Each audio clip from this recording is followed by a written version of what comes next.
స్లోగా దీన్ని 2 ఉప్పులు చేసుకోవాలా. అట్లట్లే ధనియాలు వేయకూడదు, ఇలా వేయాల. బాగా ఇట్లా కుంపట్లో అయినా కూడా మంచిగా వస్తుంది కొత్తిమీర. మనం ఇంటి దగ్గర ఆర్గానిక్ పంట పెట్టుకుంటే చాలా మంచిది. మందులు వాడకుండా లేనిది ఏ పంట రావడంలా కూరగాయలు కూడా మస్తు రేటు ఉన్నాయి ఇప్పుడు.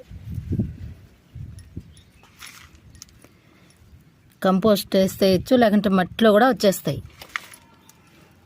మనం వర్మీ కంపోస్ట్ వేయకపోయినా ఇంట్లో కిచెన్ కాంపోస్ట్ రెడీ చేసుకుంటాం కదా, దాని వేసేయాల.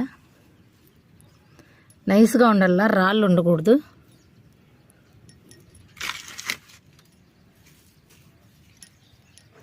ఇట్లా వేసి పల్సగా తక్కువగా వాటర్ ఇచ్చుకుంటే. ఇది కూరాకు కూడా